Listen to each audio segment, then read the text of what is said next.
Katrina Halili at Chris Lawrence tuluyan ng sumabog sa harap ng publiko. Mga bashers walang awang sinupalpal matapos akusahan ang kanilang relasyon. Isang malakas na sampal sa mga mukha ng mga mapanirang bashers ang pinakawala ni Katrina Halili at Chris Lawrence matapos tuluyan ng mapuno ang dalawa sa patuloy na panggugulo at pangimasok sa kanilang pribadong buhay sa isang mainit at hindi inaasang love broadcast. Imbis na manahimik at magpaapekto sa mga bumabatikos, matapang nilang hinarap ang madla at tahasang sinagot ang lahat ng mga nakakalasong aligasyon patungkol sa estado ng kanilang relasyon.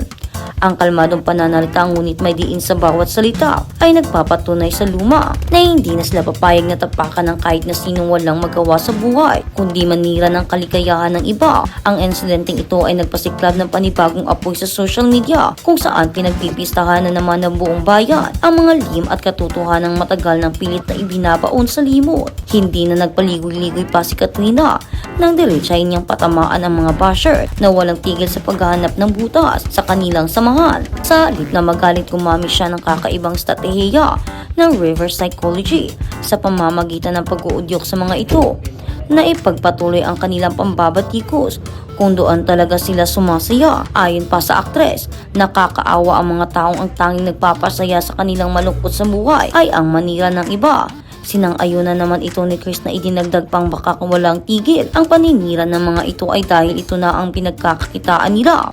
Ang matapang na pahayag na ito ay nagpapatunay na ang dalawa ay hindi matitinag sa kabila ng lahat ng atake. Sa halip, ginamit pa nila ito upang ipakita na mas angat sila at walang epekto ang anumang paninira sa kanilang matibay na ugnayan. Bukod sa pagsagot sa mga bashers, nagkaroon din ng sandali sa live kung saan aksidenteng nadulas ang dalawa patungkol sa mga personal na aspeto ng kanilang pagmamahalan. Kasama na rito ang cultural na pagkakaiba at ang mga patagong sekreto ng kanilang panliligaw na lalong nagpakilig at nag-iwan ng tanong kung opisyal na nga ba sila o may itinatago pang malaking revelasyon. Habang patuloy na pinupuna ng publiko ang bawat galaw ng magkasintahan, isiniwalat ni Chris ang kakaibang hamon sa pag-ibig, lalo na't laki siya sa Amerika kung saan magkaiba ang pamamaraan kumpara sa kinagawian ni Katrina sa Pilipinas. Ikinwento niya kung paano niya sinubukang iparamdam ang kaniyang pagmamahal sa pamamagitan ng aksyon, gaya ng pagpapagawa ng bahay at pagbili ng van.